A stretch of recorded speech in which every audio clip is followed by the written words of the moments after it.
Beirut overnight as Israeli airstrikes continue. Lebanese media say 3 people were killed and 6 injured. New strikes were reported in the south of the capital, a stronghold of the Iranian-backed militia Hezbollah, this morning. Israeli defense forces released video they say shows them targeting Hezbollah headquarters in Beirut. Sirens sounded in Tel Aviv overnight as Iran launched a new round of missile strikes at Israel.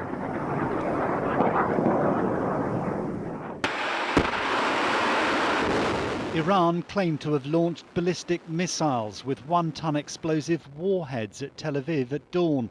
Israel says all Iranian missiles were intercepted. We are operating to a structured plan, this Israeli military spokesman says, and are focused on severely damaging the Iranian terror regime and removing existential threats to the state of Israel. This was Tehran this morning as US-Israeli airstrikes continued. Thick smoke filling the skyline of the Iranian capital. State TV showed pictures of what it said was a sports complex in Tehran which had been struck and reported 1 person was killed. Explosions have also been heard at Sanandaj in the west of Iran, near the Iraqi border. In the last few minutes, the US military has released pictures of strikes they say they carried out on an Iranian military airbase. As this war spreads, Azerbaijan has become the latest nation to feel its impact. The terminal at Nakhchivan International Airport was set ablaze after being struck in a drone attack. Another fell near a school building. Officials say 2 civilians were injured. A resolution aimed at limiting President Trump's ability to wage war in Iran has failed in the US Senate. The war powers measure was rejected by 53 to 47 votes. But when the regime falls, and it's not if, it's when, the people of Iran will have a new chance, I hope. It's not our decision. America's not going to go in and run Iran. But what comes next? Day 6 of this war, and its shockwaves continue to travel far and wide. Neil Connery, ITV News. John Ray joins us now from Dubai. John, what's going on with this plane, this first government rescue flight that was due to take off from Oman last night?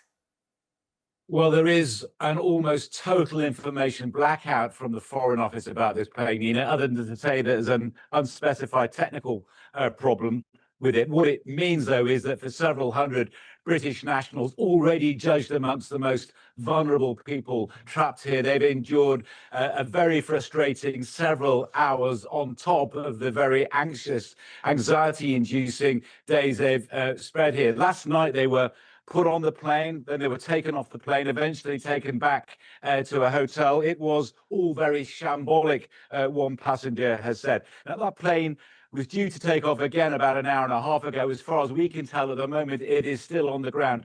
The better news is that regular scheduled airlines are now beginning to fly with more regularity from here in Dubai, from Abu Dhabi. Yesterday, according to the UK government, 2,000 people got back to the UK. Today, a very noticeable lightening in the intensity of Iranian missiles falling on the United Arab Emirates, at least quite a lot down the road in Qatar. You can see, though, even if everything goes to plan, it will take a while to get everybody home who wants to go home.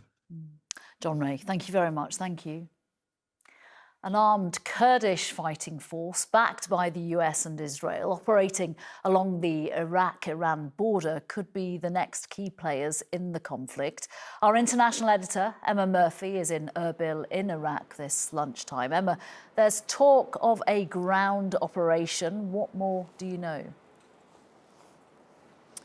Yes, so Neil was asking in his report there about what comes next, and I think the reality is that what happens just a short distance from here could be the next significant development in this war, and that is because, as we reported a couple of days ago, there has been a plan in place with the Americans, the Israelis and Iranian Kurdish fighters to try and launch some kind of ground offensive.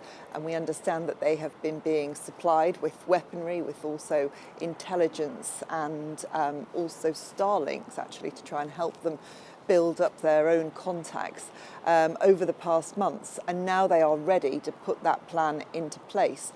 What we understand is that there are around 7,000 Iranian Kurdish fighters just over the border, ready to move, with a thought that there are more this side of the border in the Iraqi area, ready to join them. And of course, that would be the first time we've seen a real ground operation being led during the course of this war.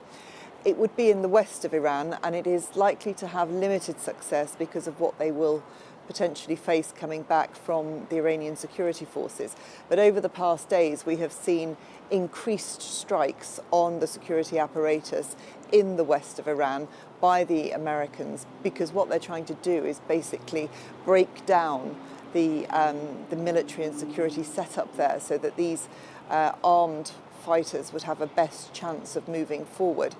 We know that there's great consternation here in Erbil with the local government here, who are seriously concerned that if it is seen that they are in any way involved in this war, they will see great retribution from Iran. We've seen a number of explosions here over the past few days, but that is expected to really step up if this ground operation does take place. And what we're hearing is that it may take place within the next few days. OK, Emma Murphy in Iraq. Thank you very much. Thank you. Here, the government is under pressure over the UK's handling of the conflict. Today, the Defence Secretary has visited Cyprus amid tensions about Britain's response to drone attacks on the island. Charanpreet Kaur is here. Criticism from Cyprus today.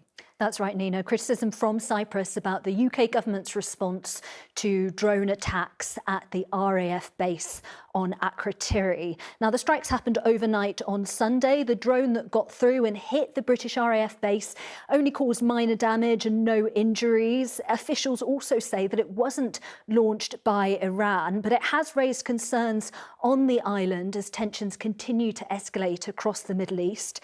Cyprus's High Commissioner says that residents felt frightened and underprepared, and that the UK government should have done more to warn people living near the base. As you say, the Defence Secretary John Healey is in Cyprus today, no doubt trying to smooth things over.